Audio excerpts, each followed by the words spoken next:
Bien, regresamos con Javier Abugataz, consultor en temas de desarrollo económico y social. Javier, muy buenas noches. ¿Cómo estás? Gracias por estar con nosotros.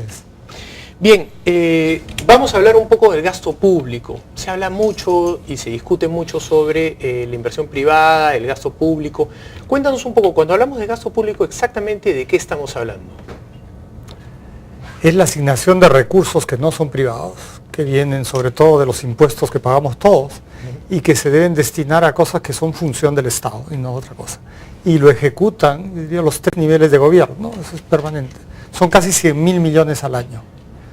Y es básicamente lo que está en el presupuesto. Lo que está en el presupuesto, pero de los 3 niveles, nacional, regional y local. Y eso suma 100.000 millones de soles al año, para simplificar. Hoy día, ¿cuánto era, por ejemplo, hace 10 años? Era menos de la mitad. En el 2000. Menos de la mitad, mucho menos de la mitad. ¿Y en el 90?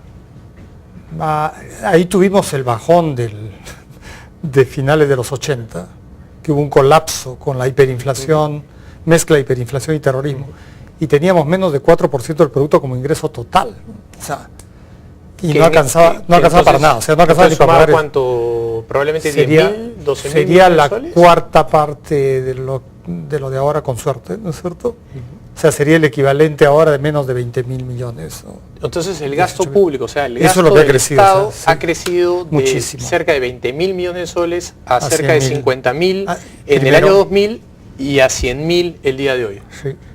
¿Y por qué el peruano promedio, bueno, de hecho se siente, si uno mira infraestructura, si uno mira lo que es pobreza, se ha reducido tremendamente, pero en lo que es la acción del Estado, Poder Judicial, servicios públicos, yo creo que ahí hay todavía un gran déficit si tomamos en cuenta que se ha multiplicado por 100 en los últimos 10 años. No, hay unos déficits que son enormes y eso creo que va a permitir después discutir sostenibilidad de largo plazo también.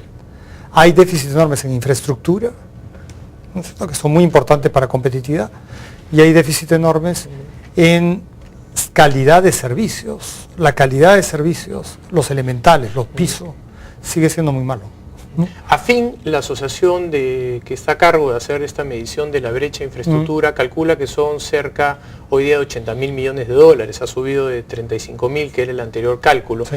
Desde el punto de vista del Estado, ¿cuánto es la brecha de infraestructura, o el Estado asume este tipo de data como real? No, yo creo que la asume, y esto de infraestructura también va cambiando, las tecnologías cambian, nuestras necesidades de infraestructura cambian. Creo que el crecimiento de los últimos años ha mostrado cómo cambia la estructura, nuestra necesidad de puertos, de aeropuertos, de transportes, cambia, ¿no? Y va a demandar no solo la inversión inicial, que es el primer tema, es decir, construyo algo, sino mantenerlo correctamente y mantenerlo operativo a un nivel óptimo. Creo que eso es lo que nos falta. O sea, a veces construimos cosas y no mantenemos. Entonces, cada vez que hablemos de inversión, yo creo que hay que hablar de las dos cosas, de la inversión inicial que construye la capacidad, y después el enorme esfuerzo de atención que requiere mantenerlo bien. En el Perú no hacemos mucho mantenimiento preventivo ni correctivo, ¿cierto? Esperamos que se caigan las cosas para corregirlas. Creo que para el futuro va a haber que hacer esta enorme inversión de varios miles de millones, y va a haber que asegurar que estamos poniendo el mantenimiento correcto para que eso se mantenga dando el servicio adecuado. Si no, las cosas empiezan a deteriorar. Tenemos muchos casos de esos. Cuando tú estás al mando del MEF, del gobierno, tú agarras y partes por tener un objetivo. Imaginemos que el de este gobierno sea reducir la pobreza, y de hecho lo tienen como un objetivo importante, reducirla hasta el 15% en el 2016. Diversos estudios calculan que cerca del 75% de la reducción de pobreza se da por el tipo de crecimiento económico. Entonces es clave, es elemental que tú tienes que partir por crear desarrollo económico. ¿Cuál es tu primera matriz para desarrollar, para crecer económicamente? Sí, creo que está bien establecer que crecimiento es un primer tema muy importante, es decir, para realmente bienestar de la gente en el mediano o largo plazo. Si no hay crecimiento y si no hay empleo, no va a haber nada. Curiosamente hay gente que discute todavía si el crecimiento... No, yo creo que eso se puede ver, hay cifras, hay estudios, hay todo, pero también es muy importante una función pública de protección de capacidades humanas, de buen desarrollo e igualdad de oportunidades, con educación y con salud, por ejemplo. Que el pero crecimiento te llegue a das cuenta que todos. tiene que estar equilibrado. O sea, el Estado tiene cosas que hacer, pero no debería meterse en ciertas cosas. Por ejemplo, no debería competir con el sector privado en áreas de producción. Pero sí tiene una enorme obligación de poner las condiciones generales. Por ejemplo, la infraestructura, ¿no es cierto? Transportes o la parte general, que no la puede hacer un facilita la privado. actividad privada. Claro, y eso está en múltiples sectores, no está en un solo sector. Entonces, para analizar esto, creo que tenemos que hacer el enorme esfuerzo de comprender los múltiples sectores operando en una geografía diversa. Y eso ya cuesta trabajo. Tenemos ahora una tabla insumo-producto actualizada. El IPE acaba de sacar un estudio que lo aplica en un solo sector, pero igual creo que tenemos que aprender a usar esas herramientas otra vez, ¿cierto? Para entender los múltiples sectores operando en todo el territorio y qué se requiere en lo público y en lo privado. Los privados van a tener que invertir, pero el público tiene que generar las condiciones de competitividad que no la va a poder hacer el privado. Por ejemplo, un privado no te va a construir una supercarretera por una sola empresa. Esa la tenemos que hacer todos con plata pública bien hecha y bien mantenida en el futuro. Como hay ese enorme tema, hay el otro tema que es educación, salud, igualdad de oportunidades en la base, que también requiere, ese sí requiere una acción mucho más directa para evitar daños que pueden ser evitados desde la infancia, y después prevención de desastres, ¿no? Se parte por asumir que ahí el sector privado no compite con el Estado. No, yo creo que puede llegar a competir por asociación público-privada y por manejo de lo público, pero en muchas zonas del país no hay ni siquiera posibilidad de competencia. Claro, ¿no? colegios unidocentes. Todos, imagínate, en la Amazonía y en los Andes nomás, tenemos todavía, eso es lo que decía, muy baja calidad de servicios en salud, en educación. Colegios unidocentes, no va a haber una competencia con otro colegio, es imposible, ¿no? Sería imposible duplicar oferta. Que son cerca de 28.000, dicho sea de paso. Sí, son 28.000 unidades. Ok, ¿no? muy bien. 30.000, Entonces, sí. la filosofía del gasto público está bastante clara, debe estar dirigida a dar la mayor cantidad de igualdades, a nivelar un poco la cancha Igualdad de y oportunidades. no cruzarse con el sector privado. Sí. Entonces, ahora hablemos del gasto. Estos 100.000 millones de soles que tú nos estás comentando, ¿cómo se separan básicamente inversión y gasto operativo? Hay una separación básica, ¿no es cierto? Le llaman gasto corriente y gasto de capital. El gasto de capital es la inversión para crear nuevos activos. El gasto, yo creo que se le desprecia por llamarlo corriente, ¿no? Es el gasto para operación. En una empresa eso sería lo que produce.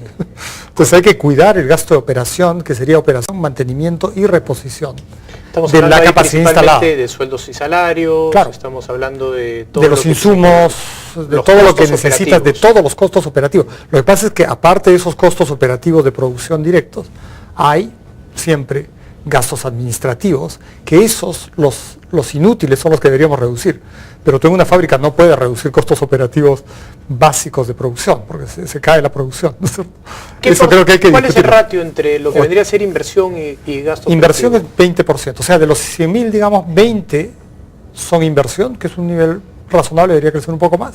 Pero naturalmente, si tú tienes servicios públicos, el servicio tiene mano de obra, insumo. O sea, hay que tener cuidado cuando cortas, yo diría, ¿no? Tú tienes que establecer el estándar de servicio y después costear qué cosa es un costo razonable para esos servicios, que todos deberíamos demandar que sea el costo correcto, ¿no es No, cierto? y algunos países como Australia lo que hacen es, dicen, en el sector privado Así a es. mí me costaría esto, Eso es. el sector público si no lo puede Está bien. hacer, lo transfiero al sector Perfecto, privado. perfecto. Tendrías que tener buena regulación, buenos supervisores, ¿no? Correcto. Que es lo mismo que en asociación público-privada, ¿no es cierto? Pero tú tienes que poderle transferir el riesgo al otro, ¿no?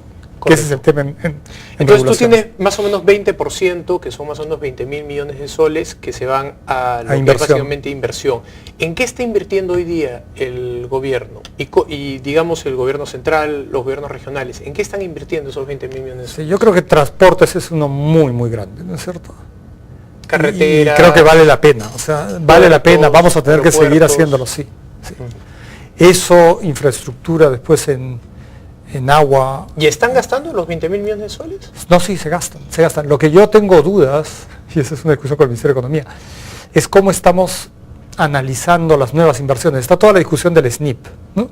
Sobre Lo que es cómo- entonces calidad cómo de hago, gasto. es la calidad, en todos los casos. ¿Saben? En el corriente y en el capital yo creo que hay un tema de calidad y de contexto en el cual la inversión se da. Yo creo que en Perú tenemos riesgos grandes a futuro, los tiene todo el mundo, el cambio climático, por ejemplo. Entonces nuestra inversión pública debería estar también pensando en cómo nos adaptamos a condiciones muy adversas. Y los proyectos de inversión en verdad deberían estar atendiendo eso y atendiendo procesos que son completamente nuevos, de adaptarnos a situaciones climáticas distintas. Aparte que tenemos que adaptarnos a condiciones económicas y de relaciones económicas en el mundo distintas. Claro, sociales. ¿No? Son varios cambios, son como 4 o 5 cambios en paralelo. El que menos conocemos es el de cambio climático. Yo creo no lo llegamos a entender, no lo entendemos bien y está previsto, hay estudios científicos suficientes para discutir eso en detalle. Y Perú, por su diversidad, requiere atender múltiples cambios. No es como una sociedad uniforme en una geografía uniforme. Perfecto. Vamos a hacer una pausa y al regreso podemos hablar entonces un poco de las fuentes de los ingresos y vamos a hablar también del MEF en cuanto a la isla de eficiencia. Vamos a una pausa y regresamos.